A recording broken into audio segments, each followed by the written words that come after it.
So dear friends, welcome to the learning experience on 4 past truth commissions in United States. And we can imagine that the aspiration for truth is often based on incredible pain and suffering and prayer, sometimes over centuries.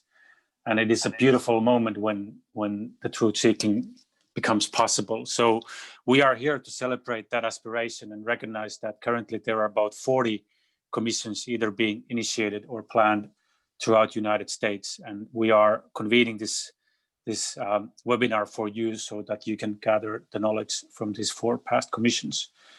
It is not an easy process, and it requires a lot of strength within those who start to lead this effort. So we hope that you will be strengthened with that and imagining a process that will become transformative, where the truth seeking often is extremely necessary, but it is also a beginning to transform the society and advance the healing of individuals and communities.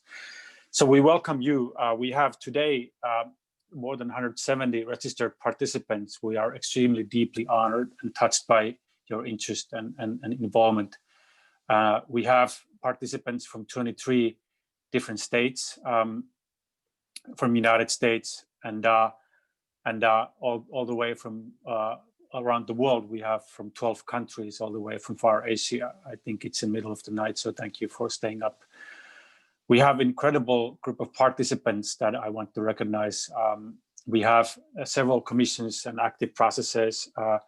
We have the First Alaskan Institute. We have National Native American Boarding School Coalition. We have the Coalition of the Black for Reparations. We have Iowa City. Iowa City's mayor, Bruce Teague, is also with us. We have Charlottesville Coalition. We have Seattle.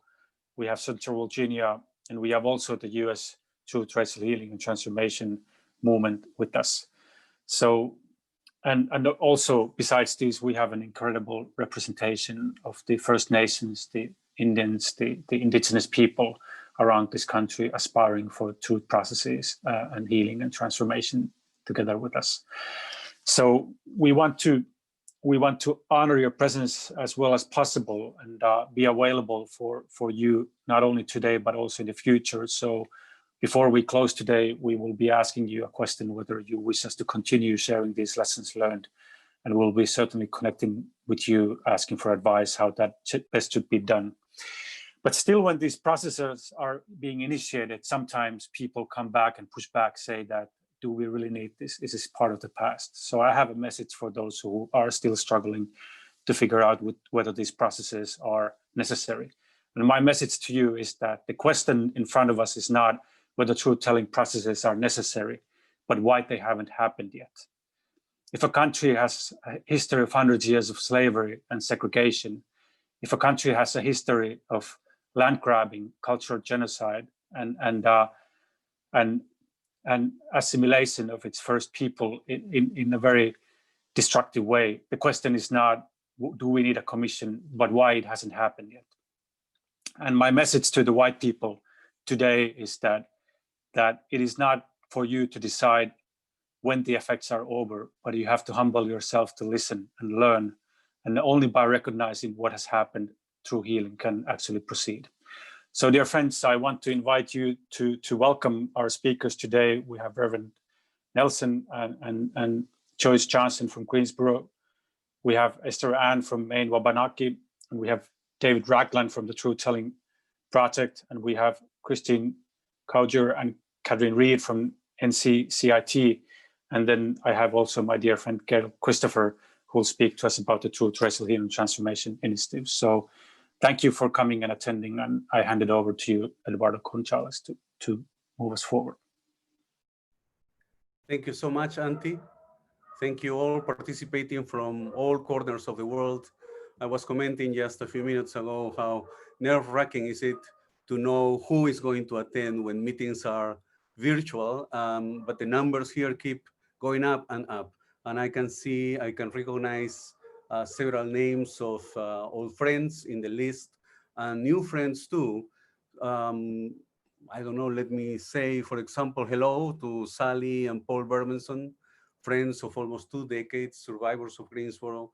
We met almost 20 years ago when the Greensboro Truth Commission was just a vision, and you came with Nelson and with Joyce to Peru to see how an actual Truth Commission looked like. And then we have new friends in the audience. Um, I see Janice and Laura, council members of Iowa City. We have met just months ago through social networks as you kept the course and you brought so many different views around the table to create the Truth Commission in Iowa City. So I can't but think that it has been such a challenging, such heartbreaking year, and it's good and it's appropriate to enter its last few weeks in this way, reflecting in the company of friends, creating new spaces of trust, and sharing and honoring the wisdom that we have created through our work. 2020 indeed has been heartbreaking. We had a global catastrophe that reminded us once again that we are all in the same boat, as the saying goes, but that some are more harmed than others. Peoples of color were disproportionately hurt because they are already disproportionately marginalized, affected by pre-existing conditions, by poverty, by exclusion. And we saw how even in the middle of a pandemic, the old patterns of racial injustice manifested themselves again and again, sometimes with excruciating clarity. And I can't but mention and remember each second of those 8 minutes and 46 seconds that we saw when a Minneapolis police officer was destroying the life of George Floyd. So it looks like the pandemic froze all activities in 2020, but it did not freeze racial oppression in this country. And we, fortunately, miraculously, in 2020, we also saw something different. And this is what joins us here. We saw a very brave, a very generous response by young people all over the country mobilizing for justice. And one of the things they were doing, perhaps the most moving one, was that they were saying the names of those people killed by racist violence. And I suspect that by saying those names, Breonna Taylor, George Floyd, Ahmaud Arbery, Dion Johnson, what they were doing was telling us that the struggle for transformation is not just judicial. It's not only what is going to happen if killer cops are going to be tried. It is cultural, that the movement is about disputing a narrative, creating a space in the public sphere, a public sphere that is usually controlled by the powers that be, and that a space needs to be open there for the names and the lives of those excluded. What we saw in 2020 was not just demonstrations, but an actual social movement emerging. And by this, I mean a movement that challenged in an organized way a social order with its existing institutions and with its systems of belief in a racial hierarchy. So this challenge, and this is how I want to get to the phenomenon of truth commissions, entails challenging not just what's going on right now, but the memory of the past. And that is why truth commissions, that is why dozens of initiatives are emerging around the country to organize processes that have different names, but all of them create a constellation of truth-seeking, reparation, memory, justice, transformation. They are all strategically important because they're trying to establish a new narrative of history, of the sense, of the direction of this society. As I said, those initiatives are extremely varied in their terms of reference, in their names. Some are called truth commissions, some are not. Some talk about reconciliation, others talk about healing, others talk about transformation. But the common thread here can be also identified because yes, the diversity is enormous. You have initiatives coming from civil society directly without any official endorsement. And you have initiatives coming in an alliance with local authorities at the municipal councils, at the state levels, at the state assemblies. But what is interesting here is that what is emerging is a very detailed and minute, a capillary account of racial injustice in the United States through this aggregation, through this swarm of initiatives. If you take them as a whole, these initiatives provide the critical mass that is necessary to legitimize an official nationwide process of truth, racial healing, and transformation. And it's fitting that at the same time that these initiatives are happening, we have now, for the first time in a concerted manner with hundreds of Congress people joining, the initiatives as envisioned by Congresswoman Barbara Lee and by Senator Cory Booker. Their proposal, the proposal of a Truth, Racial Healing and Transformation Commission, is still quite open. And I think that is, as it should be, because it's open to consultation for these initiatives and these movements to put the flesh on the bones. Truth-seeking needs to act then from below for it to be legitimate when it starts at the official structures. I think this is the lesson of so many countries, including in my own region in Latin America. The Truth Commission of Chile after Pinochet's dictatorship, the Truth Commission of Guatemala after the civil war in that country, the Truth Commission in Colombia during the confrontation in that region, all those emerged on top and after and completing and overcoming local and official truth-seeking initiatives that came from civil society, NGOs, communities of faith, local governments, etc. So both movements from below, from the grassroots, and an official movement can be complementary to one another. Some of the local initiatives right now are focused on reparation, which is a critical issue. Some repairing and trying to repair and trying to address historical injustice for the crime of slavery. Others on the destruction of indigenous peoples. Others are trying to correct the historical record and try to address the ways in which society commemorates the past today. And that is why you see so many movements, young people, challenging those memorials that dot the cities of the United States and try to address the transformation of that public space into something different. We have tracked around 32 truth and reparation initiatives around the country in an effort that we are doing with a partner, the Center for International Law and Policy in New England School of Law. Lisa LaPlante here is a member of that institute and a very necessary partner. And what we find is that they all are trying to use and leverage finding the truth, finding the narrative in order to create some kind of positive change. There is a certain theory of change here that is implicit. If you look into the past, the theory goes, you will mobilize new voices. You will put new voices and new persons in the public sphere. If you mobilize the voices of people who were harmed, that will result in recognition, in empowerment, in leadership.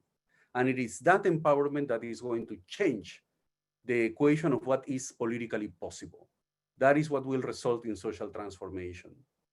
This is a process that is predicated on the notion of rights, because getting to know the truth is a right. And using that right, the right to know what has happened to us, why did it happen, why did those abuses take place, can lead to other rights, such as reparation, justice, guarantees of non-recurrence. As I said, and I would love Hannah Adamson to please share the map of the initiatives that we are looking around the country. If you track these different initiatives and you look at the map of the several truth commissions that are emerging today, you realize, first, of course, that they are all around the country.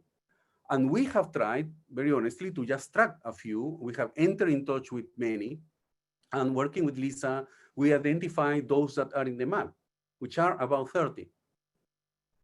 And not counting the commissions that finalized their work already. But working and talking this week with the Restorative Justice Oakland Youth Project and our colleague Jody Geddes, we have found out that there are dozens and dozens of additional movements. And Jody has tracked not just their presence in those pings that you can see in the map, but also their networks. Who do they communicate with? Who do they work with? Who do they learn from? And how do they create alliances to link up? So this really looks more than like a map. It looks like a cloud of relationships. And this is a fascinating project that we are going to carry on during the year, during this coming year, a mapping of these initiatives.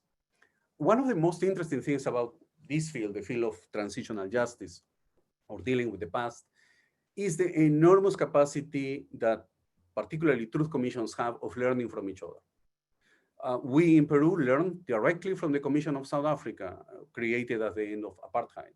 But this commission had learned in turn from South American truth commissions, from Chile. And when we finished, people came to Peru to find out about truth commissions in our experience. So people from Greensboro came to Peru, people from East Timor came to Peru, people from Morocco came to Peru. So it is only natural now to mobilize the voices of people who have already been involved in truth seeking in the US, to share their wisdom to with those who are right now, as you can see in that map, in their own journey. So we have with us today 4 very diverse experiments, 4 cases of truth initiatives that look quite different from each other. And we thought it is precisely that variety that makes the conversation so interesting. The Greensboro Truth and Reconciliation Commission, the main Wabanaki Truth Commission on Child Welfare, the Truth Telling Project, originally from Ferguson, Missouri, and the North Carolina Commission of Inquiry on Torture. 4 very different experiences. And I would like to perhaps open the conversation thinking of 3 topics that I think are particularly relevant for every truth initiative. And they will be relevant, I'm sure, for the many initiatives emerging right now. So the first one is, and let me make it as an open question, how do you gain the trust of those people who are the most affected by human rights violations?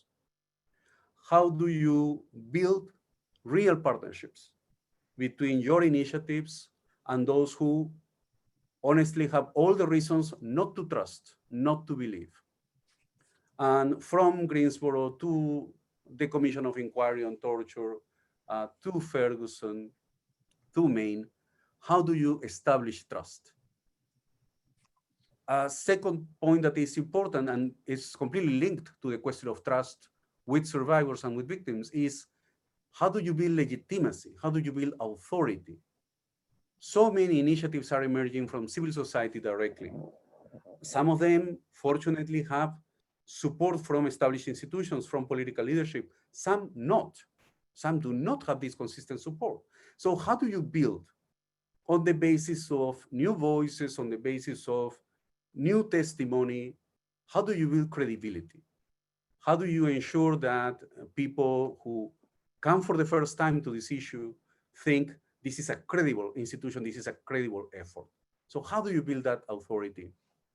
And third, something that I think is particularly important is how to build leadership, common leadership, respected leadership, cooperative leadership. In my experience, commissions sink or swim depending on the team of the commissioners you have, depending on the team of technical advice and support that you get, the personal abilities of the members of the team, but also their ability to work with each other.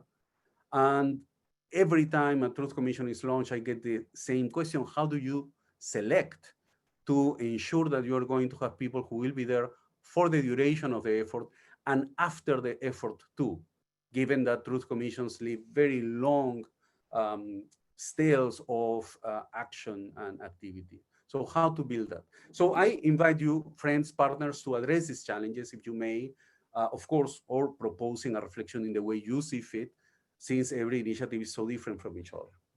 So the question of building trust with the people that have been more affected by the human rights violations we are examining, the question of building legitimacy, building authority in the society, what we are working on, and building leadership that is functional, is effective, and leads the Commission to its desired goal. So let me then invite first my two dear friends, Reverend Nelson and Joyce Johnson from Greensboro, as they lead us through the experience of the Greensboro Truth and Reconciliation Commission. We have sent all the participants a packet of information which includes basic information on the experience of Greensboro, starting in the events of 1979 and the long journey towards justice and truth that the survivors took. So Nelson, Joyce, very nice to see you again so many years after the Peruvian Commission, and also just a few months after the city of Greensboro finally apologized for the events of 1979. So welcome, thank you so much for being here, and the floor is yours. Well, thank you so much, Eduardo. And before you, Auntie, we feel honored to be a part of this panel discussion with those with whom we have worked over the years, and look forward to continuing to refine this craft of truth telling, which we think is so essential to humankind. And we are sitting in our basement in Greensboro, North Carolina, speaking with you. And so welcome to our humble abode in Greensboro, North Carolina, which is really just a mid-sized southern city. So one of the important things to know about our process is that your first question was, how do you build trust among the survivors? Well, we and our friends Paul and Sally, and perhaps others who are on this call, were the survivors. And so that was a unique situation, I understand, from some people's perspective, of the fact that we actually initiated the process with the assistance of friends locally, state level, national, and international, such as Eduardo, whom we did visit in Peru, just as we had the counsel of the Archbishop Desmond Tutu and Reverend Dr. Peter Story, with whom we're still working, and many others from around the world who saw the importance of a city in North America, not just North America, in the United States, taking on this question of truth, justice, reconciliation. But to get to that question about how do you build trust among the survivors, those who are most impacted, even though those of us who had endured the 5 murders and the personal attacks, so at least 10 people were injured. And let me stop and call just those names for those of you who may not know them. Cesar Casse, Michael Nathan, Sandra Neely Smith, William Bill Sampson, and James Jim Waller. And they just represent the USA, just in terms of their mixture of diversity and what have you. We don't have the time to go into that right now. But even though we were all close friends, we were much younger then, 41 years younger than we are now. We were organizers, community and labor organizers primarily, effective organizers. So we had tight relationships, but we too had to build the trust among ourselves to venture into this process, because it was one that was essentially not appreciated, respected in the United States. We were used to the court system. We're used to battling things out in the media. We're used to being on panels like this, being in the streets, all of that to carry out our work. But we were not used to a truth process. And whose truth anyway? But part of how we resolved that question was to have a lot of discussion and debate and come up with a declaration of intent. which I advise anyone who is venturing on this process, is it won't be a perfect document, but say what it is you want to address. What is the wrong that you're trying to correct? What is the misstatement, the falsehood that you are trying to correct? What is the justice, the equity that you are seeking? So put forth that declaration of intent. And we did that among ourselves, but also with the many partnering individuals and organizations that we work with. The other thing you raised was the question of legitimacy, credibility. Well, our process, again, was not endorsed by our local government. In fact, it was opposed. And let me just say that part of this is, I mentioned we were in a relatively small southern town. We knew those who had killed our friends. It wasn't a mystery. It had been televised on 4 mainstream TV stations. That video is still out there. We knew the owners of the mills where people work. We knew those who were the overseers of the processes of inequity that are in our society. So by the grace of God, many of us are still here. So we still know one another, and we're still working toward becoming a beloved community. But we had deep roots in the community, having been labor organizers, having been those community organizers over the years, since our student days, many of us. So that was the basis for understanding what the concerns and needs of people are. Regarding leadership development, it's on the way, Eduardo. We had to learn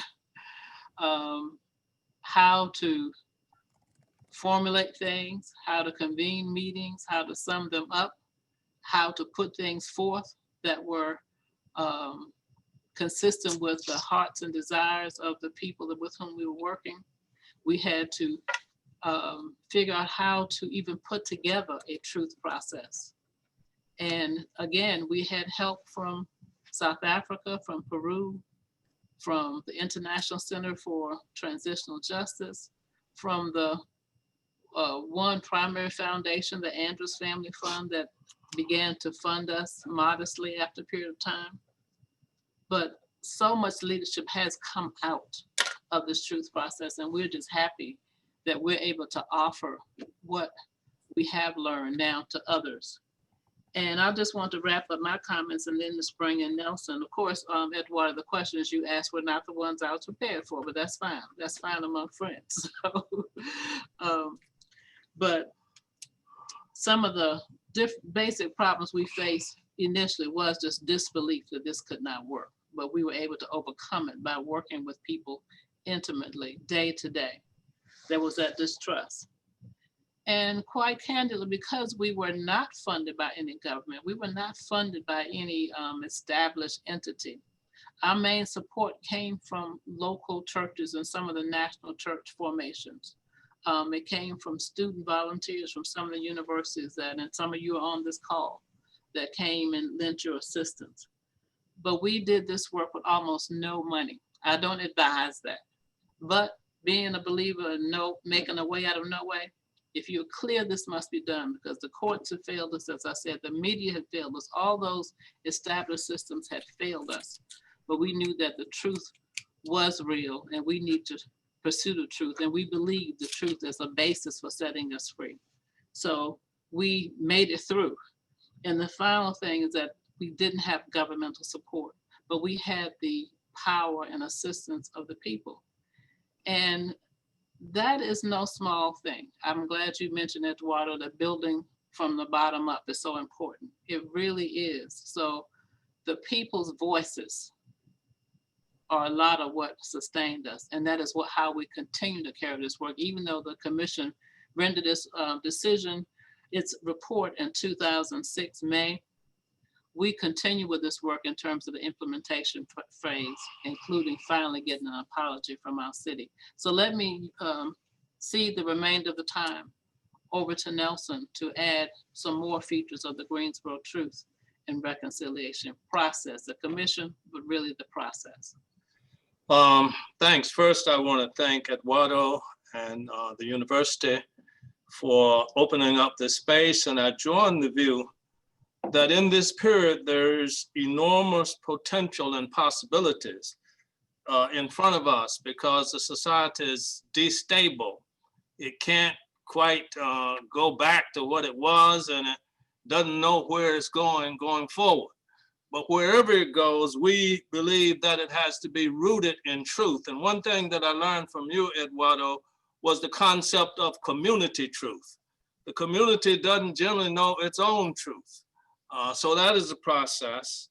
And I join with you in believing that it is a right for us to know the truth of our own journey and how that journey intertwines with others and how all of that is connected to a money-making mechanism that's usually disguised to us. We were organizers, good organizers in the labor movement and in the community. And that's what caused us to become targets. So we were very clear on that.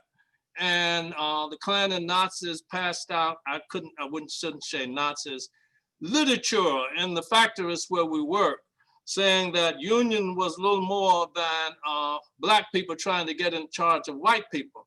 So we wanted to have a conference bringing together workers from Danville and Martinsville, Virginia, the 5 plants in Greensboro and Kannapolis and other places, Durham.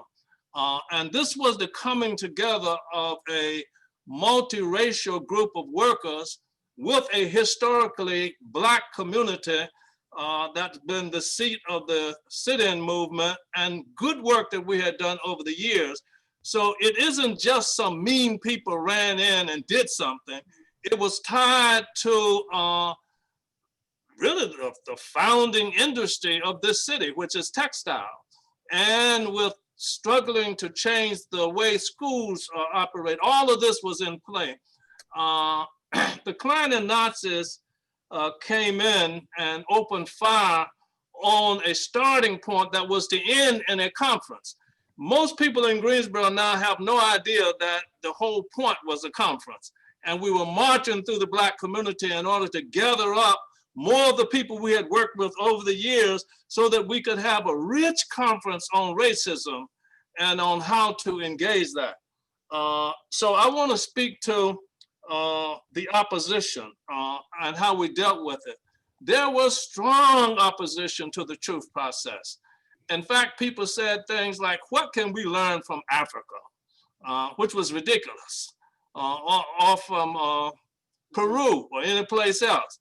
That shows something about the arrogance of the national leadership, which itself has to be worked with and tamed a little bit. But in spite of all of that, the police who facilitated the Klan and Nazi coming, gave them the parade permit, knew they were coming, and deliberately stayed away, saw them loading guns in the trunk of their cars, didn't stop them, and said they got confused on where the march was going to start from. All of that, actually, we didn't have the capacity to match that kind of massive negative propaganda. And so we had to build on the base that we had already built. And one thing I want to say, if you don't have a grassroots base, I don't think your process is going to go very far, because it needs to be the advocates of the first party who actually want this, and they actually becomes a major force in getting other layers of the society to join. Now, I'm not saying it has to be step by step. There will be people from all the sectors coming in, but the ones who are most invested and who are the hardest to scare away are the ones who know the truth of their own dehumanization. And I think that's very, very important. So I just want to add that there has to be a sense of sticking to it, that you can't just run in and do a few press conferences and get on that there has to be a digging deep into the soil of the society that you're coming from. And there will be all kinds of efforts to divide the people against themselves. And you have to be clear enough and smart enough to bring people together in spite of all of that. In fact, if you're really good, you can use it to play back on people. And as for building the trust of the opposition, I think integrity has to mark the process from beginning to end. And one of the things that we did, or at least I did, I went to meet with the Grand Dragon in North Carolina, actually 2 of them, and with the Nazi leader in Winston-Salem. And actually, without any publicity, it was my decision to try to actually touch bases with them. And when they came to the truth hearing, they brought young cadre, young white people who had all their hair cut close. I went over and greeted them. So I was making a deliberate effort to say, I disagree with you, but I affirm your humanity in spite of your behavior. And I think that that is a level of moral growth that we are required to do. Otherwise, we become players in a dangerous game of you hit me, I hit you back 2 times, this for that, tit tat, and so forth. I think that is not constructive, that we have to grow into believing even in the potentiality of the other as we grow our own potential in our walk toward each other and trying to heal a broken, fabricated community. And the last thing I want to say is that beneath that, there are usually disguised financial interests that one has to pull out, disguised mechanisms that are not really clear to the public. So it's a great learning process where the whole community has an opportunity to grow its understanding of itself, of its history, and of its contemporary reality. We were glad to get the city to finally, and by the way, a network of clergy, 100 churches, 25 of which were active, carried the water for the last year in sitting with the city in small groups and saying, you must resolve this situation so that we can build a better city and a better society. So I want to say that be prepared to hang in there. And we don't feel it's finished yet, that we are now contemplating something of a North Carolina truth and reconciliation process in discussion with people around the state that we've been a part of. I get the feeling that my time is up. And so I want to stop here and perhaps open up some space for questions. But I do want to keep emphasizing, build your grassroots base. That's necessary. Grow your own potential of wanting to know the truth and believing in the potential of the other, even though they might not show it to you. Don't just get into name calling and that kind of thing. I think that if we are able to grow that in our city and in our state, that the potential that's there for truth processes in this nation, which is sorely needed, deeply needed now, more perhaps than ever before since the Civil War. Now is the time to begin to build these kinds of mechanisms, connect them to each other, learn from each other, and become a transforming power in this nation that is crippled by all of its sins of yesterday. Thank you so much, Nelson and Joyce, for those words. I think they set up the conversation beautifully. I see that many participants are already starting to send questions, and they are expressing their desire to link up with our presenters after this presentation. So we will be very happy to facilitate that. I note Amber Lewis writing. I note Major Roberts from Charlotte writing also about this. And so we should be open to establishing these link-ups, creating hopefully a community of practice about truth-seeking among the participants today. Let me move on then to Esther Ann, another very good friend. Esther was one of the engines behind the process of the Wabanaki peoples to address the injustice of the child welfare system in Maine. And very ably, I think Esther and other survivors maneuvered intelligently, smartly with the existing institutions of the Maine state. Even getting at some point the support of the actual governor of Maine, who was no friend of these kind of initiatives.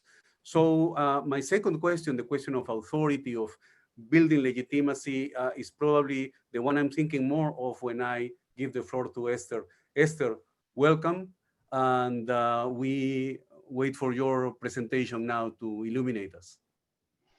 Thank you.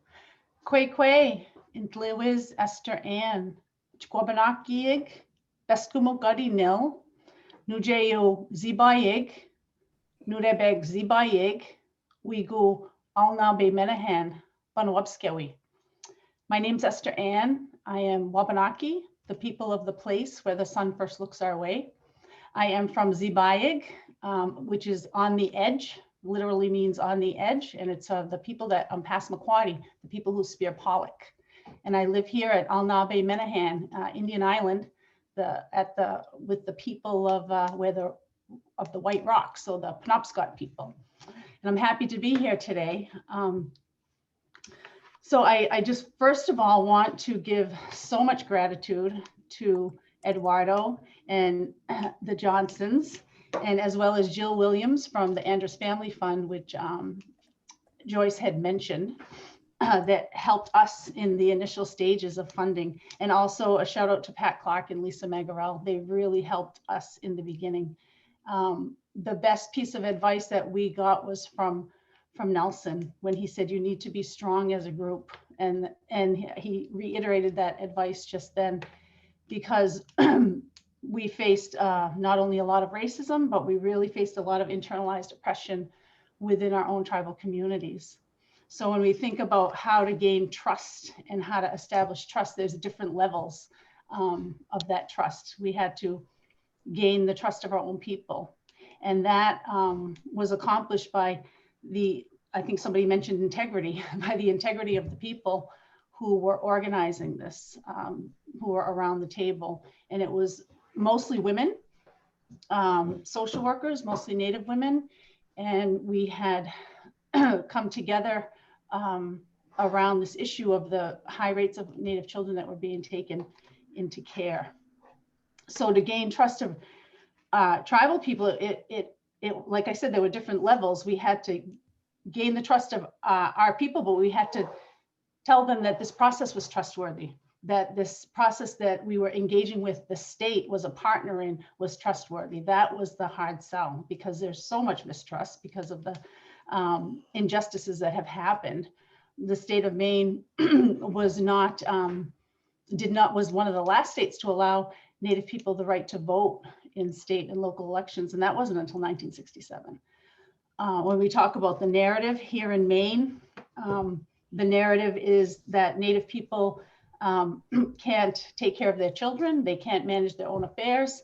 The state of Maine actually declared us imbeciles at one time, and they, to repress information, they passed a law back when the Maine state constitution was printed. They passed a law saying that they would not print any pieces of the Constitution that had to deal with Wabanaki people. So we were up against a lot of challenges and obstacles. And when I read that, when I heard your question, Eduardo, how did you get legitimate? I think we were legitimate. We legitimized ourselves because we were so determined to do this. And when we invited the tribes to join, and when we invited the state, we said, you join us, and if you don't, we're still going to do this. We're going to do it with however many partners come on. So we made it almost irresistible.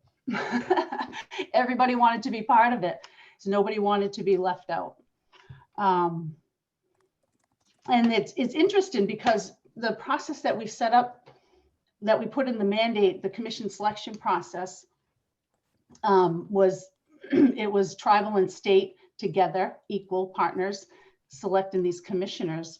And when they selected the 5 commissioners, one of them ended up being the Secretary of State. He wasn't at the time that he applied, but he got Secretary of State in the middle of the process. So that really got us a lot of attention. Prior to that, I think it was probably more easily to dismiss. but with somebody in that kind of a position in the state, it started to get more attention. And the governor that Eduardo talked about, the Maine governor, LePage, that had signed the mandate, all of a sudden issued a press release saying that he didn't agree with the commission, but he actually never took any action that was against it. He still fulfilled all of his responsibilities. Which brings up another interesting thing. Eduardo was talking a lot about rights, and in tribal communities, in our tribal communities, we had to really explain what rights were, because there's no word for rights in our language. We have rights, we have words for responsibilities, but this concept of rights is still a new concept for us. So to get Native people to feel like they had a right to share their truth was an obstacle. But the amazing thing about our people, about 100 statements were gathered from Native people, and they had 6 different consent options. They had maximum control over their statement. And one of the option that was most chosen was public accessibility to their statement, non-anonymous. And they, when asked, people said, these are people who never even shared their own story with their family members. You had children who grew up in foster care that never talked about the experience with each other. So for them to say public accessibility to my statement with my name on it was pretty brave and courageous. And they did it because they didn't want this to happen to any other child. So the commitment was there. And how do you build leadership? I agree with everything that Joyce said. You just go along, and we really had to be very intentional about making sure that we had a lot of Native people in those positions, whether it was for the Truth Commission or whether it was for our organization REACH, which supported the Truth Commission's work. I'm cognizant of time. I hope I'm not going over. You're fine, Esther. Huh? You're fine. So one thing that was very, and there's a documentary film that was made by independent filmmakers called Dawnland that covers some of this. But the word truth and reconciliation, that word reconciliation, I'm sure the commission had I know they had lengthy conversations on their own about what that word meant. We did as well. Before the commission was seated, before their seating ceremony, we brought elders together from our tribal communities and asked, we were trying to find words in our language that were close to reconciliation. And the closest we got was, I'm done not talking to you anymore, which was kind of cute.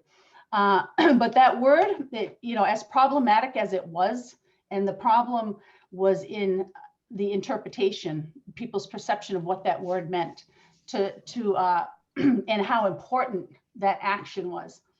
So a lot of Native people were resistant to the word, because to reconcile means to bring back into, balance the way it was. And a lot of people felt it was never a reciprocal, balanced relationship in the first place. And other folks thought that reconciliation was just a step towards healing. White people really jumped to reconciliation, and they wanted to jump over the truth. Native people really wanted to stay in the truth because it's been so repressed, and our voices have been denied for so long. So somebody asked me if we had to do it over, would we change anything? And as problematic as that word was, I wouldn't change a thing, because it gave white people the hope. It's hard. I imagine it's hard for a white person growing up here in Maine their whole life, some of them not even knowing that there are Wabanaki people here, some of them thinking things about Wabanaki people that are not true, and not realizing that their family farm or their land has been in their family for generations, and they're so proud of it, and not realizing that by and large they got their property because Native people were killed. Bounty proclamations, smallpox blankets, war, forced relocation, boarding schools, all of those strategies. And for them to find, to discover that their entire existence is really based on a lie is difficult for them. So to have that allure of reconciliation and that little bit of hope is what they needed to get there to face that truth. So we had our group, Maine Wabanaki Reach, we are still going strong. We are responsible for implementing those recommendations that the commission issued 5 years ago. And we changed our R in our acronym used to be reconciliation, and we changed it to restoration, because really that's the work we're doing, restoring people's hearts and relationships with each other, the relationships with the past, and then, you know, really anything that we can do to heal ourselves, we really heal our ancestors, and we're making things so much better for our descendants. So that I can't stress enough how important it is, like Nelson said, to stay together and strong as a group, but to also incorporate the spirit into what you're doing, and to remember that, you know, a lot of people have prayed for this to happen for a lot of years, and to really not let that get lost on you, to understand how important this work is, this truth, healing, and change work that we're all involved in, and to realize that truth telling doesn't have to just happen in front of a formal commission. You know, truth telling happens all the time. You know, in November, some people might have had, every November, people might have different conversations about the origin of Thanksgiving. That's truth telling. You know, anytime we gather in circle or gather as families, there's truth telling happening. And every time we start to tell our story, we ourselves even begin to heal. So did I go over, Eduardo? I think I'm over my time. It doesn't matter, Esther. So I don't know what else I could say. Maybe I should just wait till there's questions. Absolutely. This is the Q&A section is going to be, I suspect, very interesting indeed. So thank you so much, Esther, for leading through those reflections on what it was to breach such an incredible chasm in society and tremendous marginalization, to disrupt with the truth what was considered to be the official truth of the state of Maine. Let me please go then to my good friend, Dave Ragland. Dave, we met in St. Louis, in Missouri, some years ago when you were starting the truth-telling project. And it would be great then, Dave, to get you to lead us through that conversation. Tell us what the truth-telling project started like and is doing now, and how are you dealing with these questions that we're opening here, building trust among people who don't have any reason to trust, building legitimacy, building authority, building a movement. So Dave, the floor is yours. Eduardo, thank you so much for inviting me, and thank you for everyone who's on this call. And it's so great to see Reverend Nelson and Mrs. Joyce and Dr. Christopher and many others. I see Christine McCleave out in the audience as well. And I just want to, in this moment, also honor my own ancestors and people who made it possible for me to be here and to be a part of this conversation and to be doing this work. And, you know, I want to just share, you know, we started the Truth Telling Project in Ferguson. Initially, we were all protesting together. You know, myself, Corey Bush, lots of other organizers like Mama Cat and Kathy Daniels, folks like that in Ferguson, in response to the murder of Mike Brown. And one of my mentors had come to me, because at the time I was a faculty member at Bucknell in Pennsylvania, and I was had decided to spend more time in St. Louis and support the protest movement from any way that I could. And my mentor, we were talking about like what was needed. And I remember the moment of standing in front of my parents' house across the street because Jimmy Powell had been murdered by the St. Louis police. And this was a couple of days after Mike Brown had gotten killed. And I was personally afraid that this would, lead over from Ferguson into my neighborhood, which is the neighborhood closest to this community, which is outside of the city proper. Ferguson is outside of the city proper, but very close to the city. And my friend, colleague who I was talking to told me to do what it is that you do in Ferguson. At the time, I was maybe 3 years out of a PhD focusing on peace and conflict studies. And from that moment, we gathered organizers together and began talking about what the community needs. And, we were really thinking about dialogue and having conversations about dealing with the underlying issues of structural violence. And that conversation around dialogue led us to Truth and Reconciliation. And in addition, it wasn't just us in St. Louis, it was organizers dealing with police violence all around the country. And as we began really organizing around the notion of truth and reconciliation in our community, we had the pleasure of learning from people in Greensboro. We went and met with the Johnsons and with members of their Truth Commission.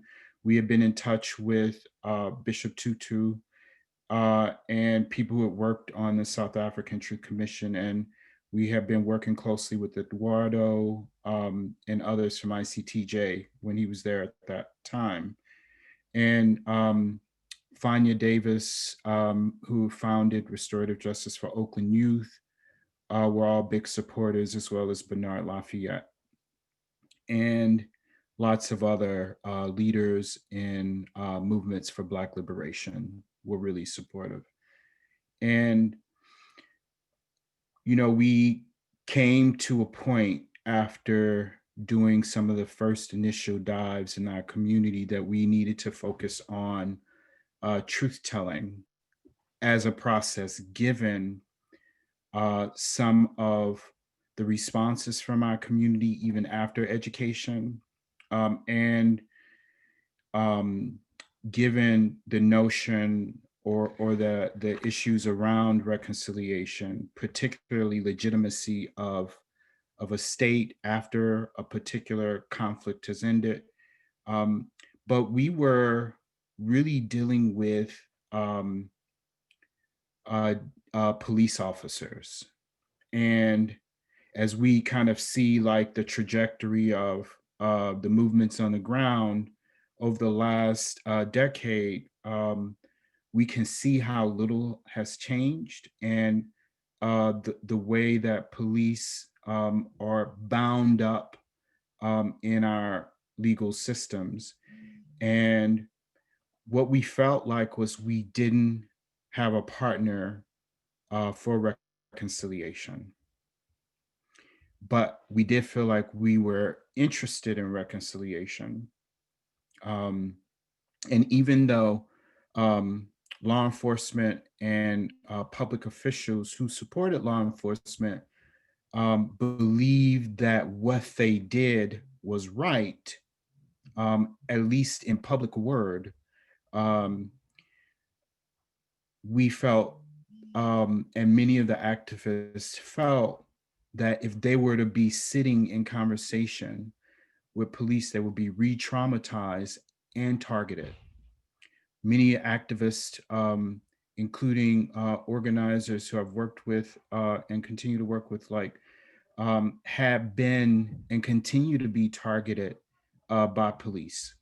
And so we were interested in how do we look at truth and reconciliation as an important process within this global human rights regime, in a way that might be supportive to our community. And so we created the Ferguson Truth Initiative, where we invited people from all over the country who had experienced police violence to come and share their stories. And we, of course, wrote a letter of intent thanks to Greensboro's support, but we also really thought it was important to legitimize ourselves because we didn't believe and still don't believe that a system of government that does not honor people is legitimate. Um, and and so with that, people from around the country came. We had a series of hearings, and we heard from relatives of Mike Brown Sr. We heard from the relatives of Sandra Bland, and people, lots of local people who had experienced police violence, and people who had relatives or friends who had been murdered by police violence. And we really delved in on honed in on the concept of truth telling, as Dr. Monty Scott calls it, as the beginning of a moral inventory. Like, where are we at? And we focused on truth telling from communities that people don't hear, people don't see as being truthful. And we viewed truth telling as a decolonial project that focuses on voices that people don't value, and makes them and creates sacred space around them. And what we did, given limited budgets, we compiled all of these stories to create an online learning platform where people can go in and hear the stories and learn about the connected issues. Some of our stories, like Tamir Rice's brother came to Ferguson and talked about his experience, and that conversation is in the Library of Congress from a collaboration with StoryCorps. But for us, like the notion, like if Black Lives Matter is a self-adjudicating claim, meaning that because we say it, it is, then we believe that our stories were and are valuable and contain the stuff of human dignity. And from valuing stories like that, a number of the organizers involved are still engaged in doing amazing things. I don't have to mention one of our co-founders, Cori Bush, was just elected, ended a 50-year political dynasty in Congress. She's one of the main thinkers behind this process, as well as Brandon Anderson, one of the truth tellers, has launched a national project to end police violence called Rahim, which allows you to report any incident with police, to create data from the people who are experiencing that. And one of our other organizers, Christine Hendricks, is the school board president in her community, and on and on and on. So we saw truth telling as this laboratory of radical democracy, where community members have a voice in shaping what goes next. And from those stories, I remember in the middle of one of the hearings in 2017, a white person who had come to one of the hearings was crying, and it didn't sit with me. That same moment was the 100-year anniversary of the racial massacre in East St. Louis, Missouri, where one of the drummers his family had escaped East St. Louis by raft because the Missouri State troopers prevented Black folk from coming across the bridge, the footbridge. And I began to believe that given the material conditions that we face, the only path forward given this process is reparations. And I began to really believe that reparations is the midpoint between truth and reconciliation for so many reasons, given that in this country, who are we reconciling with? Is there a real partner? Are people vested in capitalism, which is essentially racial capital and anti-Black, even if they give lip service? And given some of the principles that we are really interested in are guarantees of non-repeat, but the very system itself is rooted in creating and maintaining fundamental inequity and injustice among people. And so part of what we've been really advocating for in our work is truth-telling and reparations. And I can talk more about that, but how's my time, Eduardo?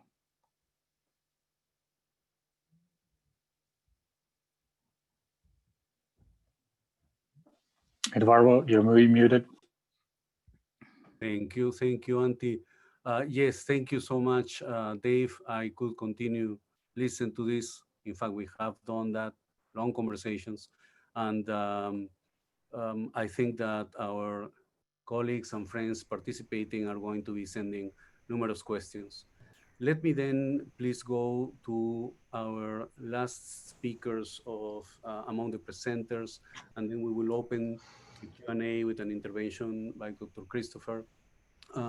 Let me invite then, are they here? Christina Cowger and Catherine Reed, who were instrumental in the creation of the North Carolina Commission of Inquiry on Torture, a particularly interesting and very different experience because, of course, here we are talking about actions committed by the government of the United States against citizens of other nations, utilizing the territory of North Carolina as a base for launching illegal operations, forced disappearances, and torture.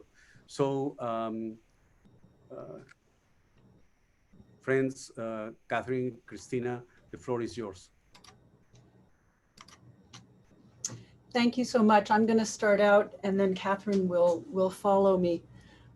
It's an honor and a really amazing experience to listen to the presentations that have gone before, and we want to thank the organizers, Eduardo and the rest of your team, for including us in this process. There are several people on this call, on this webinar, who are also involved with Catherine and me and have been for years, and we greatly appreciate their work. This is, let's see, not the beginning of the presentation. Sorry about that.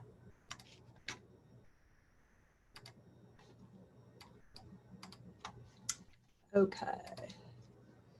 All right. Do you see my presentation? No, right? No. Okay. We did. All right.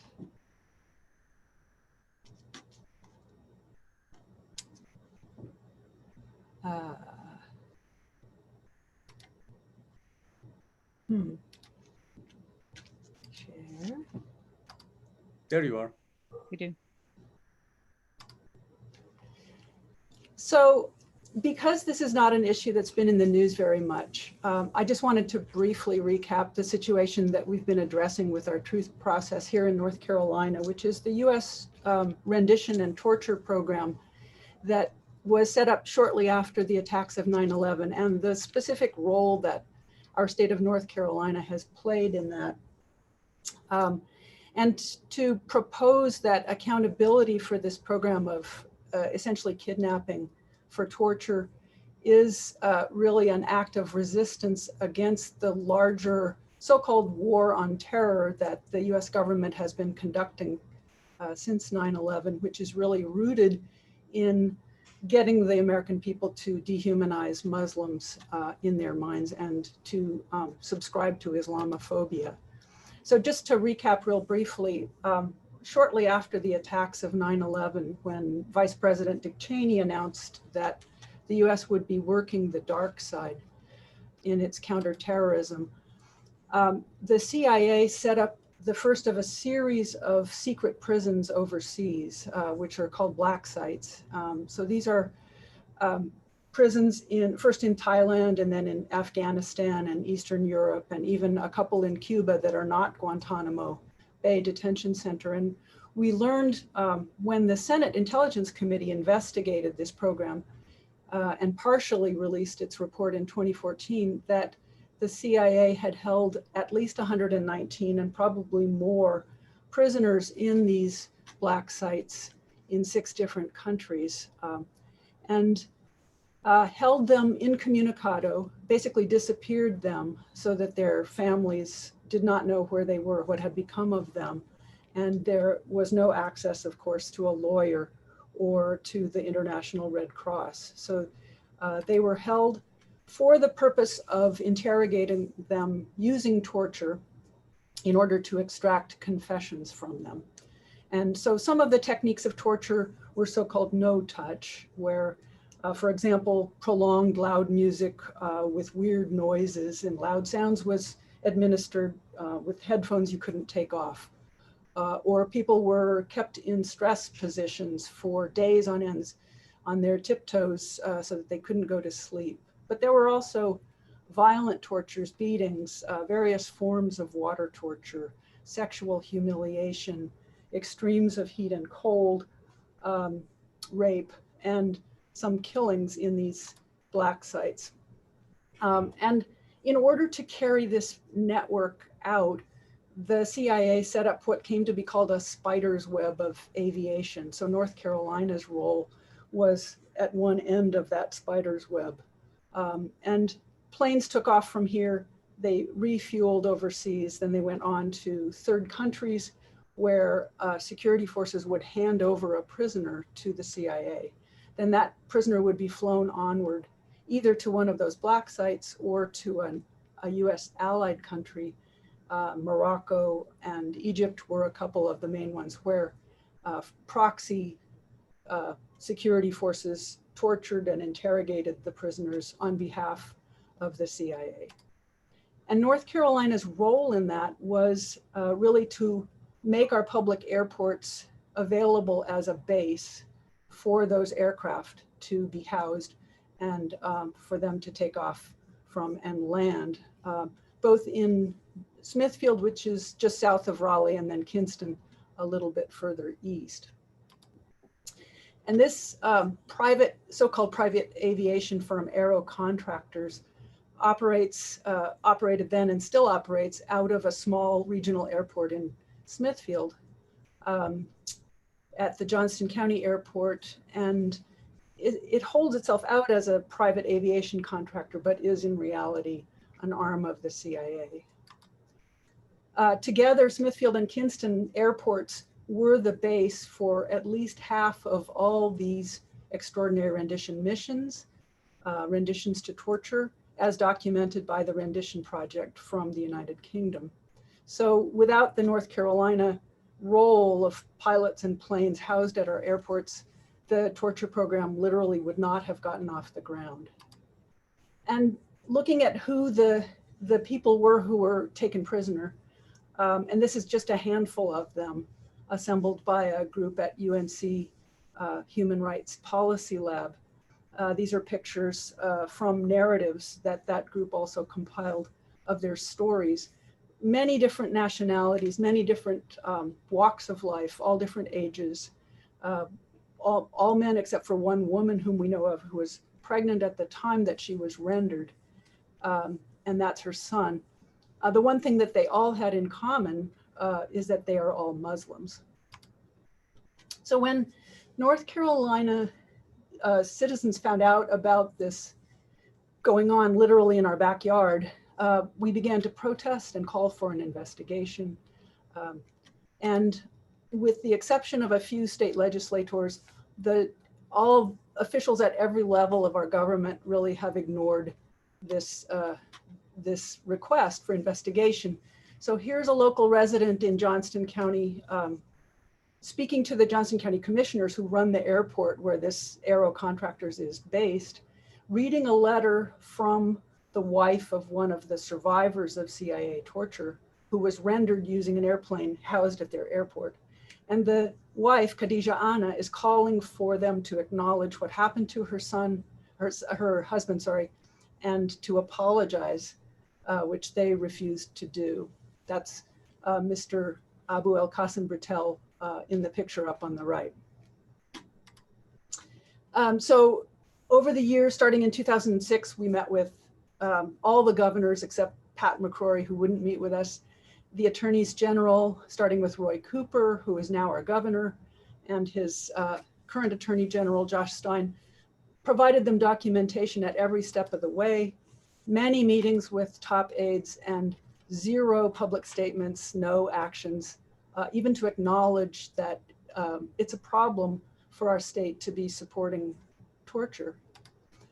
And for that reason, the North Carolina Commission of Inquiry on Torture got started first in discussions in 2010, studying the example of the Greensboro Truth and Reconciliation Commission, thinking about what was the same, what was different, thinking about other truth commissions, talking with Eduardo. And so now I'll turn it over to Catherine to kind of pick up the story about the commission. Hi, thanks for having me, and thanks, Christina. So the commission I joined, I got to know Christina when I was working in DC on these issues, and then joined the commission at the end of 2016 as their executive director. And as it says there, we had a public launch in early 2017. Really proud of the commissioners that we were able to convince to support this process. About 50% we wanted to make sure that came from North Carolina, but very diverse. Probably the most nationally recognizable is Larry Wilkerson, who served as Colin Powell's chief of staff, but very, well known in the human rights, religious. We had Dr. Annie Sparrow, a doctor. We had faith community support. So we were able to gather a really diverse group. I'm very pleased about that. So here's some of what we did over the time that the commission was in existence. One of the real public highlights were our public hearings that we held at the end of 2017 in Raleigh. And all the testimony is available on the website. We had witnesses, former military leaders. Alberto Mora is there, former General Counsel of the Navy, who was one of the first in the Bush administration to speak out against torture. We also did a lot of work with the faith community. They were very, very important to this work generally, and particularly around the recognition of the moral arguments against torture. And of course, in North Carolina, the faith community is important, as well as making sure that we also involved the former military officers who spoke about why torture doesn't work. We made public records requests. We worked with a law firm here to help us make public record requests to the state. And we got amazing support from universities in the state, particularly at Duke and UNC, to the law schools there, really to help us draft and put together key pieces of the report and the law, including the very important piece about why it's important for the state, why this was morally and legally important for the state to pay attention and to listen to this. Here, we'll talk a bit about one of the challenges, which was getting the media interested, but here's some of the success that we had with stories around the media, some of the headlines. And again, this is all the media that we were able to secure is on the NCCIT website, but it was often an uphill battle. Main findings of the report, these are on the report website, nctorturereport.org. So we'll just run through these quickly, that the US post 9/11 detention and torture, lack of accountability, no study of renditions to foreign custody in the Senate torture report. So this was one of the first real reports to do that. That North Carolina had played a bigger role than we'd previously understood. And we were able to put evidence forward that showed that greater than 80% of identified rendition, so greater than the number that Christina had referenced before. In the height of the program, North Carolina really was the base for rendition. That of North Carolina was complicit in 69 of renditions of 49 people flown to torture. So we were able to really highlight who those we have names for. Many of those who were rendered foreign governments, we don't know. These were those that were rendered CIA custody. And really that rendition was a key piece of the US torture program, and that it hadn't been studied by the Senate in detail, and heard from psychologists and others that the very process of rendering a victim isn't of itself torture, because of the way that renditions were carried out. And you can see from that in terms of no idea where they're going, complete isolation, darkness, no ability to contact anybody. I mean, the very process of being rendered, it was itself torture, and we were able to document that both psychologically and legally. Continues to damage. I mean, we had stories from the victims that we were able to get in touch with about the long-lasting effect of the damage that torture does to people, and able to document that as well, and the very damage that it has done to the US in terms of its international standing in the world, its trust from other allies, its ability to have moral authority, many other problems that the US torture program has caused. And as Christina said, we continue to have the fact that North Carolina officials ignored public calls. Some of the records that we were able to get from the state, actually kind of showed that, but very bare emails between staff about, the sort of bothersome grassroots individuals that were talking about this program. So really just laid bare that they didn't have any interest in being a part of what North Carolina had done. And we were able to show very clearly that North Carolina has a legal moral duty to investigate, acknowledge, and provide redress for victims, which was really the key reason that we wanted to get all this knowledge into one place, to lay that out for policymakers. So quickly to run through the challenges, as you heard from Christina, very, very difficult to get political support. Always just said it's a federal issue, it's not a state issue, which is why we devoted so much time to proving that it was. You heard the importance of grassroots. That was very, very critical to the North Carolina experience. A small but committed number of grassroots, the faith community particularly important. I mean, I think probably we would have needed more time, more financing to get a bigger traction. And when we started, as you can tell from the timing, it was right when the Trump presidency happened, and there were many civil rights issues under attack. And so it was very hard as well to kind of get additional attention from grassroots on our specific issue that felt like it was a long time ago and didn't really involve, the US. Very different from the other efforts here. We had the population, as you heard, that was targeted is outside the US. It's hard to stand in solidarity with them. There's only a very few that you can actually get in contact with. There's many at Guantanamo still. So very different from the other efforts here.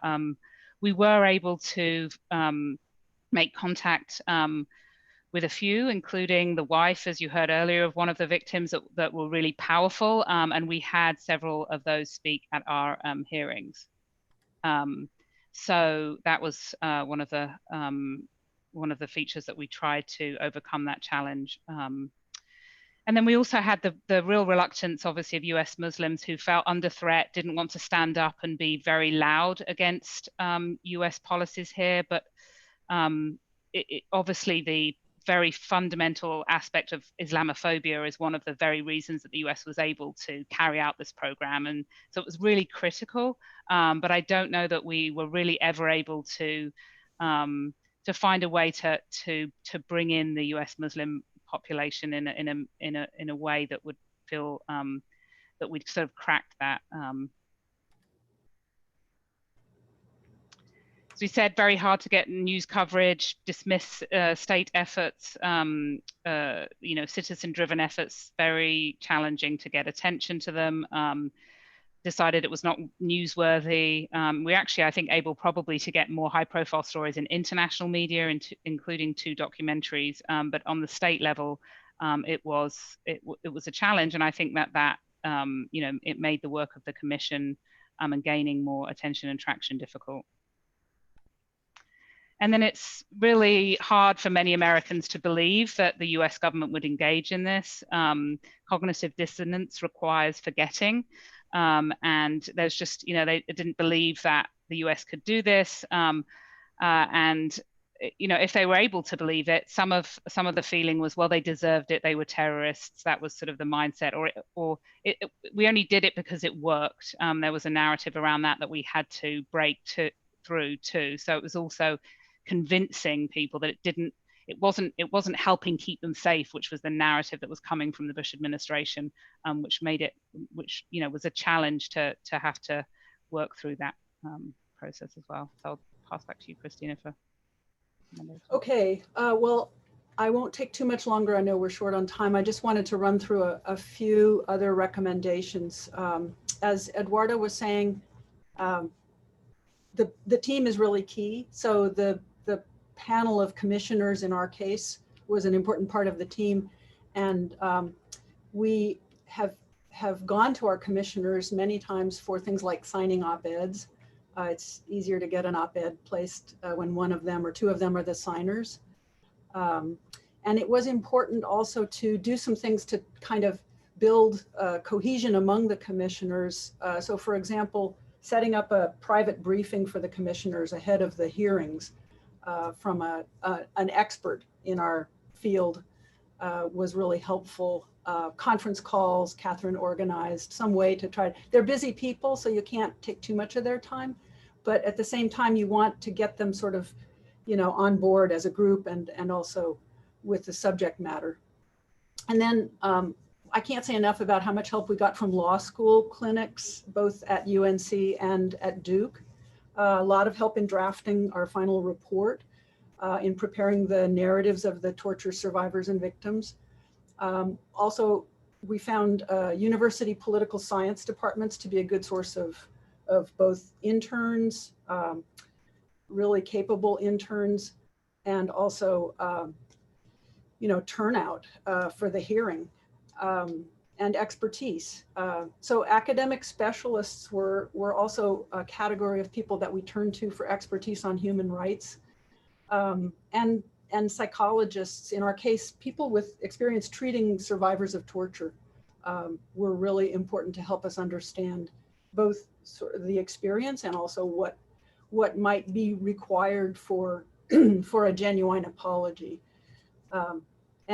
And I should say, thinking back to the law school clinics, some really important intellectual work has been done about the legal framework for accountability for torture, reparations, what would constitute actual meaningful apology, and what is the law of apology, the history of apology. So a lot of help with that, and also with writing the report and with graphics for the hearings. And our executive director, Catherine, did a fantastic job. She needed all the volunteer energy that she could get from a board. So I would really recommend you know, having your team include an active board and volunteer recruitment as a part of the process. We've talked about the public hearings. Just one last thing, which is, and people have talked about this already, the importance of international relationships. Is, you know, by definition, our government has been failing to hold itself accountable for torture and other crimes committed through the war on terror, not to mention the other issues talked about today by other presenters. And so going to international NGOs has been helpful for us. People studying rendition, for example, the Rendition Project, but also the UN Special Rapporteurs, and they're the law schools in particular have been helpful in helping us connect up our project with the rapporteurs and interested journalists. So, and the last thing is basically just to try to figure out, okay, if you go through this process and you get a report, then what are you going to do with that report? How are you going to use it so it doesn't sit on a shelf? And that, you know, that is key. And I think Joyce and Nelson said it, you know, early on today. You have to have a grassroots movement that's pushing behind it and that's going to continue to push it forward. So we didn't have a reconciliation process. We didn't have any acknowledgement yet by the US government or the state government. So what we had was a truth process. And so that grassroots movement is really key to continuing this process of trying to get an acknowledgement to happen. And that's it. Very good. Thank you so much, Christina and Catherine. It's very interesting, and getting into the Q&A and giving the floor to our friend, Dr. Christopher. I would like also to recognize that a number of you have already been sending questions and opinions, both in the chat and in the Q&A feature.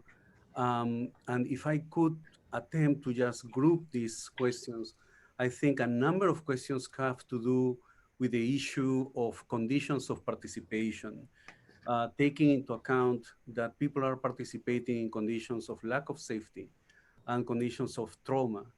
How to make sure that you create a safe space for people to participate.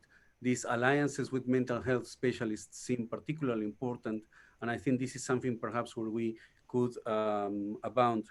Then there are a number of interventions in the chats and in the Q&A about the specificity of indigenous truth-seeking, given the need for truth-seeking to be culturally appropriate, making sure to understand that we are not talking about recent history only, or the history of affectations or harms against individuals, but we're talking about long histories and harms against collectivities. How does that change the logic of what used to be called a truth commission? What are the objectives here? I see also a variety of questions and interventions.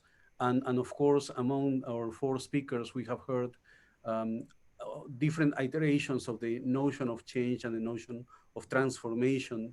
I was very, very impressed by all the interventions. I think that perhaps Dave was helping us look at the nucleus of power that results in these violations, which is not just a belief in a racial hierarchy, is also the economic model. And as we have seen in the presentation by Christina, the existence of an imperial international system. I mean, everything is connected, and this is the source of these violations and abuses. So how to transform, how to use and leverage narrative and truth to transform those elements. Very interesting also the questions about alliances and partnerships. In fact, many of you are saying in the chat and in the Q&A that you want to have further discussions about this and to actually use this space to create some alliances and to hear from each other. That sounds fascinating. Small note aside, I am fascinated about why North Carolina is such a cradle for truth seeking. I mean, it's Greensboro, is a Commission of Inquiry, is a Charlotte Truth and Atonement Commission. is the Asheville process on reparations. So it looks like there is such a focus there and a motivation there. I was chatting to a colleague this week, and the issue of North Carolina emerged. And I asked, why is it that North Carolina is such a powerhouse for truth seeking? And she was telling me, well, it's because North Carolina has been a powerhouse for white supremacy. Mm-hmm. So this is very interesting. And let's also think about the strategic power of truth seeking to address these challenges and to go precisely where the power is. So this is particularly interesting. And in the chat also, some of us have been exploring the idea of just getting a North Carolina specific conversation. It would be very interesting. So let me give the floor to our very good friend and colleague, Dr. Gil Christopher. She is a co-chair of the U.S. Truth, Racial Healing and Transformation movement. And of course, she has been thinking for a long time of the Truth and Reconciliation Commission model and has been challenging some of the elements of this model as we seek to adapt it and to look into what is specific to the United States. So, Dr. Christopher, why don't you start us up in the Q&A session with your intervention? Thank you so much. Thank you. And I just want to begin by applauding the effort here today and expressing my heartfelt appreciation to the Johnsons. I had the privilege of having their beautiful spirits and bodies present in our efforts at racial healing for about a decade. So I am humbled to be with you all again. I have missed you so much. My colleagues from Maine reminded us of the power of the indigenous culture and the indigenous connection to nature. And when we first called them about this effort, this idea of something for our country, they said it should begin in Maine because that's where the sun rises first. And we remembered that for sure. So, and my friends in St. Louis and the harm that has happened there, the continued oppression, that's another hotbed for white supremacy that isn't exposed often enough. So I am again honored and privileged to be here with you today. The only thing that I would say, because so much has been said, is that this work is, we're not to be divided and separated from one another. We are to understand the courage and the humility and the absolute determination that we all have in this work. And whatever we call it is less important than our ability to get it done. What I think is the evolution of the study and the sacrifice and the pain is the determination to have a vision for a new way forward. And I think that is probably the strongest feature of the evolution of these truth efforts. We realize, I was privileged to hear a close friend of Nelson Mandela's say that Mandela's vision of truth and reconciliation was really about transformation and restitution and reparation and systems change. But being able to get to that point where there's that piece of the work, you know, that takes time and it takes a critical mass of folks who want to get there.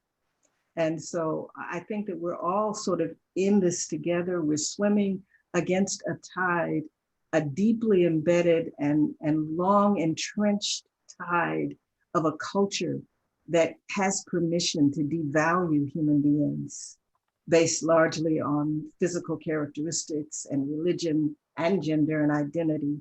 And this work is really, if it's going to be permanent work, if it's not going to be temporary and episodic, if it's going to be permanent, it really is about transforming this culture and finding our way through to remembering our humanity and our interconnectedness as human beings, the atrocities that are committed by human beings against other human beings. We envision a time when that just is no longer permitted, certainly in this country and in the world.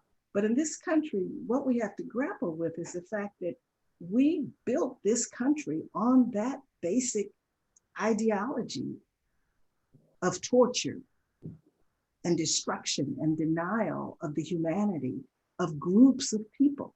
And so this work, it has to be comprehensive in nature, and it has to have the resources to support all those brave people who would do it, and to build structures in our society that will never allow it to happen again. You have so many wonderful questions I'm sure, of the participants, and you can visit our website for this national movement. We applaud the leadership of Congresswoman Barbara Lee and certainly Senator Booker, and we're hoping that this could happen, that this moment, as you said, Nelson Johnson, Reverend Johnson, as you said, we're unstable as a country. So we can't go back to what we were, we can only go forward. And the question is, can we step into this moment of crisis and heal as a country and go forward with a new vision of who we have to be as a country, a new vision of who we have to be as communities, the new capacity to demonstrate empathy and care and love and value for one another. Truth telling is a critical part of getting us there. Envisioning the future is a critical part of getting us there. And then transforming these very systems and structures of inequity, from those systems that separate us to those legal systems that reinforce and maintain this absurd hierarchy and belief system. And ultimately, we know it is the economy. We have built an economy based on this way of devaluing human beings. So I'm excited to say that it's raining truth efforts in this country right now, and they're all connected.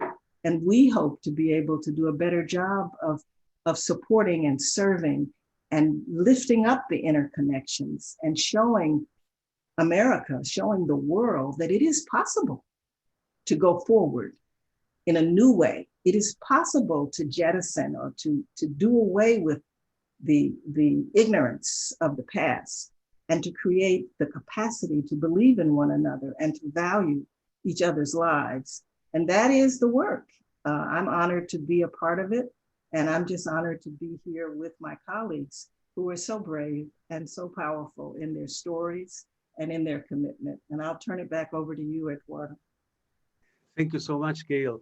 So then we have a number of questions. I made a summary of some of these ideas: conditions of participation, when the condition is one of lack of safety and trauma, how to address the specificity of indigenous truth seeking, what is the main objective, how do you challenge the hegemony of such a powerful system, how to build alliances and partnerships that are strategic. I see new questions emerging. Corey is asking about the use of new media that exists today that didn't exist 20 years ago when the Greensboro Commission was created. How to use these new media, social media networks in current efforts of truth seeking. So why don't we go over over our presenters for the 4 experiences to see reactions to some of the questions that we are seeing in the chat and that I am summarizing. Would you like to go in the inverse order now so that we start with Christina and Catherine, if you want to share some insights about the questions that people are posing? Well, there's so much. I'll just say on the issue of new media, which I am totally not an expert in, it's important to get somebody younger than me involved. And we did have that. And Brian Wendelgas, I think, is in this webinar. And Brian did a great job with Twitter and Facebook. But yeah, that's a whole project. It does not replace having a grassroots, organizing effort behind you, but it certainly is helpful for visibility. Thank you so much. Just to pipe in, sorry, this is Catherine. I am in the car now, but I wanted to just say, one of the things that we did in North Carolina, as you heard from Christina, it's a complicated subject, and it's even more difficult because it doesn't involve Americans as victims. So one of the things we used was an explainer video, a 90-second explainer video, to try and put into 90 seconds what happened and what we were investigating. And again, you can view that on the website, but I do think something like that to try and get across, specifically for more challenging issues, is a way to grab people's attention. We didn't really have the platform and reach to make it go viral, but it was an important piece of grassroots involvement. Thank you so much, Catherine. How about you, Dave? Any insights to share about these questions?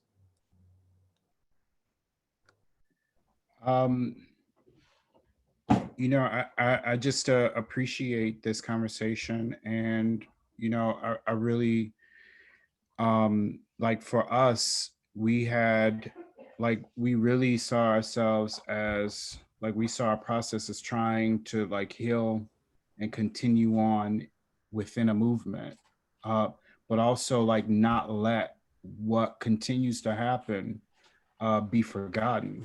And we also saw ourselves and continue to see ourselves as, I think, being a part of laying a foundation for what might be, hold on, baby. Okay. For what might be a, what is happening now, right? For like all the energy right now, you know, in 2014, you know, we really thought that we were like very close to like seeing a national process rise up. And I think like the question about the specificity is really about like what's happening locally, and what people are doing, and how, you know, those stories are coming up. And there's so many, you know, like, you know, issues that we can use the TRC process for. And, you know, I'm really interested in, you know, what Senator Cory Booker and Congresswoman Barbara Lee have put forward, because they're also talking about this transformation. And I don't think it's a coincidence too, that in this moment we're talking about, like, there are also the same vibrant conversations around reparations, like particularly in Providence, Rhode Island, where there's a truth-telling and reparations commission that the city is actually launching. And so, like, if we're at a place where, you know, the state itself is not legitimate, you know, given the amount of violence that they continue to use on their own people, on people abroad, like, what processes are in place, not to legitimize this system, but to like bring some accountability so that there's transformation. And I'm really interested in the way the United Nations Development Program laid out 5 dimensions of reparations as compensation, restitution, education, healing, and then guarantees of non-repeat. And that way, you know, which many folks have been talking about, the interconnection between, you know, these forms of injustices, but also, you know, Detroit had a commission around water, right? And invited the UN. And now, like, to this day, we're seeing, you know, water being commoditized. Like, so we have all this knowledge in this moment, and we're still seeing like these violations of what communities need to survive. And, you know, this is a process, but we need the movements involved because of the urgency that people are experiencing violence and deprivation. Thank you so much, Dave. Could I invite Esther to share a few of her reactions to the questions posed?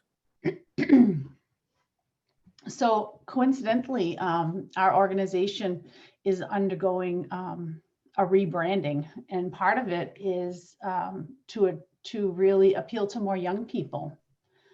And our branding committee knows all the scientific psychology around that, but I'm not an expert in it. But we're really concerned. You know, using social media, we've been we just welcomed a young board member onto our board. She's 22. We're really we're instituting Wellness as Leadership initiative, where because you know, Wabanaki people, our average life expectancy is 55. And so when we're thinking about, you know, leadership development and transmission of our knowledge from one generation to the next, you know, it has to happen a little on a more sped up timetable. We don't have a whole lot of elders. So we have a Leadership as Wellness initiative where we are inviting younger Indigenous young people, and we'll be working with them to impart like all of the organizing skills we've developed over the years, you know, things that you can't really learn in a classroom. You can learn from experience, how to facilitate, how to talk with people, all of that. So we're real focused on developing the next generation of leaders. There was a question about ways to engage young Indigenous people in sharing stories. And when we went through we were supporting the Truth Commission process, the commission actually outlined a structure to allow people to submit pieces of artwork or writing or poetry or any, even any productions that they made. So digital storytelling is very popular among young people. Using any kind of media for them to share their stories, and to get them to interview each other or maybe interview elders, give them a camera or a video camera. There's just so, I think when it comes to young people telling their stories, we need to give them as many opportunities and as many venues and things that involve all the senses. Definitely circles and ceremony. Yeah, those would be mine. And I think it was Angelica that asked the question. I put my email in the answer, and you can feel free to reach out to me if you want to brainstorm more. Excellent. Thank you so much, Esther. Joyce, Nelson, any insights that you would like to contribute? So this is really a good question. As others were responding, I was thinking about occasions when some of the social media, and not just the social media, but some of the news story stations we have now that are out there would have been so helpful to our process. But the good thing is that we use what we had. So there are thousands of hours of videotapes of testimonies and the whole processes that we were engaged in, that part of what we're doing too, Esther, like you, is archiving this material and using it for current and future generations to learn from. But as someone alluded to earlier, nothing is going to replace some of that need conversation. And of course, these days, need conversation, sitting in a circle, is coming about by way of Zoom. That's what's good about this session today. But we can still use the various forms of media to teach one another, to share the lessons and that type of thing, to share the experiences we've had. Even back in the pre-period of forming the Truth process in Greensboro, we had several nights of what we call nights of 1,000 conversations, where people were invited into the homes of one another, of just a small circle. It might have been 3 people, it might have been 10 people, to talk about the history, the truth about our community. That type of thing is still needed today. And then we could share it and all of us benefit from it. So I think that the media pieces are good, particularly for sharing stories around the country and archiving it for future generations. But we've got to really hold on to that personal relationship building and sharing of values and the reasons for which we exist and strive to really transform our country. Nelson? So much. Let me start by saying that truth is absolutely necessary. And again, I want to emphasize a community truth, where a community works to come to some agreement on its own history and its own story. I think Gail pointed out that we were built on an ideology that devalued people, stole land and almost annihilated the people, stole people and enslaved them, you know, and all of that has never been adequately dealt with. And we probably will never completely deal with it, but we've got to make progress. We've got to make progress. The second thing is, I think it's important how we name and frame things so that, if I can refer to Gail again, so that we're not played against each other. This country has built into its DNA a kind of negative rivalry where we are competing against each other, and then the dominant media accents all of that and play us against each other. I think we have to be very, very careful with that. The third thing I want to lift up is my brother raised racial capitalism in relationship to reparations. This is a daunting undertaking because you're now scratching into the God of our culture, which is money. My leader, Jesus of Nazareth, said, you can't serve two gods, can't do it. You're gonna actually lean toward one and play with the other, or you'll lean toward the other and play with the one. And actually affirming humanity, the beauty and the depth of humanity, is a recovery process from the process of actually delegitimating the beautiful substance of humanity. And I think in naming and framing, we have to build something into the framing that gets at that question. And let me say finally that our experience was that a lot of people, and I'm saying this candidly and as respectfully as I can, in our process, our liberal white friends actually did want reconciliation, but they wanted it on a term that didn't involve truth, which begged the question, what do you reconcile? What is it that we're trying to do here? So it was kind of a hug and kiss and get along type of thing. And what we're raising is that actually is not lasting. It's not enduring. We are capable of facing our history and actually learning from it. And everybody becomes a better person as we are becoming a better nation. If we don't believe that, then the truth process is a gimmick, that has little enduring meaning. So I want to lean into why it's so important to affirm the humanity of the other. Those that we oppose, affirm their humanity, because in that is a potential. It doesn't mean that they're going to live into the potential. It means that you have to believe in the potential to even try to help them live into it. So all of that, to my mind, requires a deeper discussion than some programmatic pieces about who did who wrong and how wrong was it.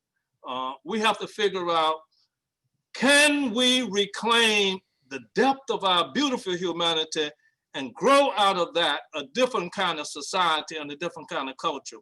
It may not be ours to complete, but we're in a moment now where this nation is closer to a civil war than it has been since the Civil War. This moment opens up the possibility of doing beautiful work And I want to join with Gail, please forgive me, Gail, in saying that we cannot allow ourselves to be played against each other. We must build some kind of reinforcing network among us so that this becomes a movement with perhaps different focuses, but with a mutual aim of uncovering the depth of truth and building a better people, a better humanity, and a better nation. Thank you so much for those words to all our participants. It is, I think, incredibly rich as a conversation and also very moving. Today is International Human Rights Day. We commemorate the passing of the Universal Declaration of Human Rights. And I think it is fitting that we look at this daunting challenge of defeating a system of death, a system of torture, and replacing it with a system of brotherhood and sisterhood. Let me, before passing the floor to Auntie, who is going to talk a little bit about what we want to do at the Mary Hawk Center for Reconciliation, just honor Human Rights Day by reading the article first of the Universal Declaration of Human Rights, which says, all human beings are born free and equal in dignity and rights. They are endowed with reason and conscience and should act towards one another in a spirit of brotherhood. So I thank you all for participating in this conversation, and I pass the floor on to my good friend, Auntie. Thank you, Eduardo. And I was so excited in the beginning that I forgot to introduce myself. So my name is Antti Pentikäinen, and I am the director of the Mary Hawk Center of Reconciliation. I want to actually start by you, and I think we all felt when Nelson, you spoke, but also David, when you spoke about, and all of you panelists who spoke about, I remember, David, you telling that somebody came to you and asked you to do this work. And I think there is many of you here thinking about what is your responsibility. And I think you've seen incredible individuals, but they're not human beings. They made the decision to carry responsibility. And I think many of you are dealing with that question. And I can encourage you to face that, because like our sister Esther very beautifully said, I'll quote her, a lot of people have prayed for this to happen for a long time. And so we need to work hard not to let down that hope. And so maybe you are yourself a response of these prayers, wherever you are, for the people who are dear to your heart, for the issues that you understand. So what I want to tell you that is we want to, by this, honor you and the courage in you and your decision to be interested and move forward with this journey. And we are committed to walk this journey with you. I also want to read a quote from Gail. We are not to be separated from each other, but recognize the effort and courage in all of us to get this done, get it done. So this is exactly what the USTRHT intends to do. We are there to serve you. We want to gather information how best to support you.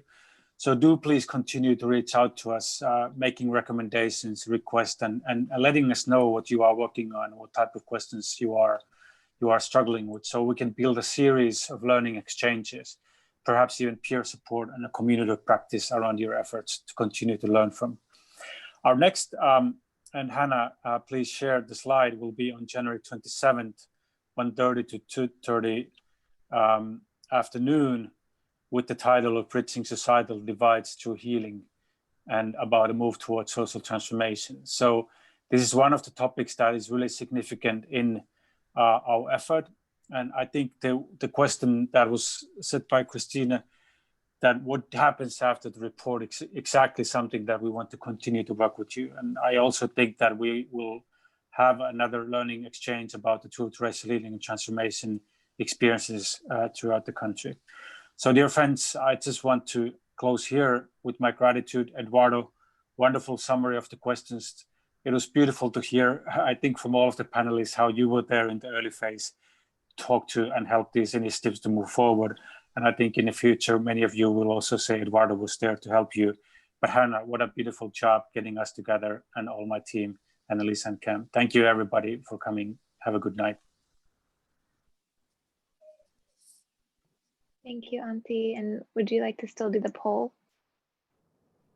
Oh yes, let's do the poll. So we want to know from you whether you would like to continue these exchanges.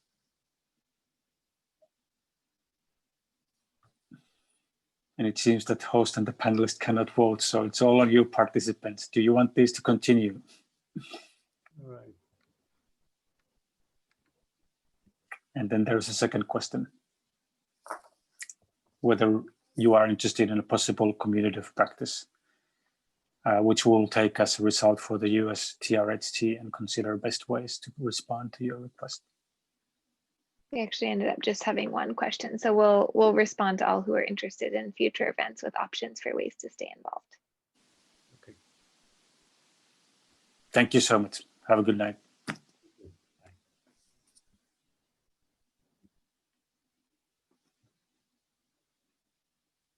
Oh, 100%. That's beautiful response. Thank you, everybody.